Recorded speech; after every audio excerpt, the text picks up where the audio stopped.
The U.S. Navy is ready. They've got weaponized lasers and modern-day catapults. The catapults are called electromagnetic rail gun and guns, and they are prototypes that are going to be aboard vessels within 2 years. Okay, what they do is, well, here, let me quote Talking Points memo on this.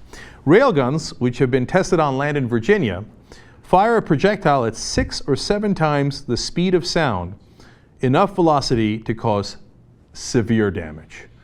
Yeah, I would imagine so. So they fire projectiles like catapults used to back in the day, right? But they fire it at 6 to 7 times the speed of sound. Well, you got to give them credit, man. That's amazing. And they also have lasers, which, by the way, are invisible. I'll get to that in a second. But they explain why. The main reason is cost, which I'm actually thrilled about, because we have a bloated Defense Department budget, and if they're finding ways to cut costs while still killing people at terrific rates, okay, then okay, God bless, at least it costs less money. They explain that each interceptor missile aboard, like the old school missiles that we have on a U.S. Navy warship, costs at least $1 million a piece. Can you imagine that, man? Every time we fire a missile, there goes $1 million out the window. How much better off would we be if we spent that here at home? Okay, so now it turns out this technology is a lot cheaper. So Lauren Thompson explains, defense analyst at Lexington Institute, with a laser operating on about 30 kilowatts of electricity and possibly 3 times that in the future, the cost amounts to a few dollars per shot. That's awesome. Okay, that part I like. Now, what is a laser? Well, we actually brought in a doctor to explain that to you guys. Here, let's take a look. In essence, a sophisticated heat beam, which we called a laser. Oh, okay, I understand. And this is the U.S. Navy, so where would the lasers go, Doctor?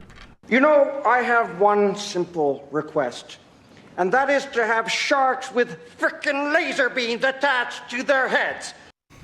Well, it turns out you might get that request.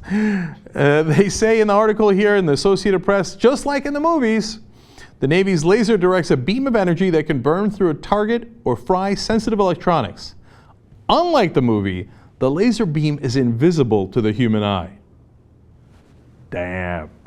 So you never see it coming. Just gone. And something gets fried. Look, I'm excited that it costs less. I'm not so excited about the damage that these things can do. Okay. Now, one more from our defense analyst. He says, you got to understand, they also have a downside. Oh, okay. What are the downsides? Lasers tend to lose their effectiveness if it's raining, if it's dusty, or if there's turbulence in the atmosphere. And the railgun requires vast amounts of electricity to launch the projectile. Now, look, sometimes it's hard to get the electricity up on the subs that we have, et cetera, or the aircraft carriers. But overall, they'll solve that problem. But the lasers seem to have significant issues. So, I mean, if it's a little cloudy or it's rainy, and if you can't see the lasers coming, don't worry, throw water on them. So don't get too excited by the lasers yet. So Dr. Evil, you might have to wait for the sharks with the frickin' laser beams on their heads. It's kind of wet in the water. Lasers might not work. By the way, when are the lasers going to be deployed? Later this year. It's not the future, it's today.